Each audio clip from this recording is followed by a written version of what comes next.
परदेशको पिरालो र गाउँको भिरालो, जाने बाटो उकालो भए आउने बाटो अवश्य ओह्रालो हुन्छ। जाने बाटो उकालो भए आउने बाटो अवश्य ओह्रालो हुन्छ। तातो बालुवामा पसिना बग्दा घरको ठुलो पिराउलो हुन्छ। सात समुद्र पारीबाट सपनाका महल बुन्दै गर्दा आफ्नै आँगन र मूल ढोकाको मनमा सधैँ पिरालो हुन्छ। खाई नखाई पठाएको धनले घरको चुलो त बल्छ त्यहाँ, खाई नखाई पठाएको धनले घरको चुलो त बल्छ त्यहाँ, तर बिछोडको यो चोटले मुटु सधैँ पोल्छ यहाँ।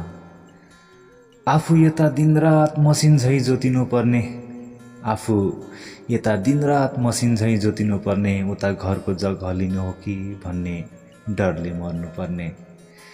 त्यही माथि गाउँका ती हितैषी छिमेकीको पारा, सन्चै छौ नि भाउजू भन्दै दैलो टेक्ने सारा।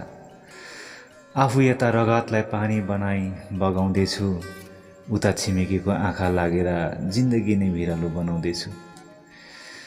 मिठा कुरा गर्नेहरूको भित्र अर्कै जाल हुन्छ, मिठा कुरा गर्नेहरूको भित्र अर्कै जाल हुन्छ। परदेशीको घर बिगार्न तिनकै ठुलो चाल हुन्छ।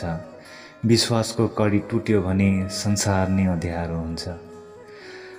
आफ्नो मान्छे टाढा हुँदा बाँच्न असाध्यै गाह्रो हुँदो रहेछ। आफ्नो मान्छे टाढा हुँदा बाँच्न असाध्यै गाह्रो हुन्छ। त्यसैले त भन्छु साथी, त्यसैले त भन्छु धनभन्दा ठुलो मन राख्नु।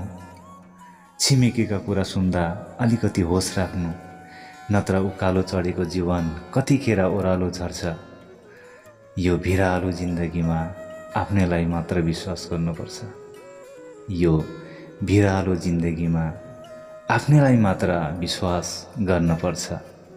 धन्यवाद।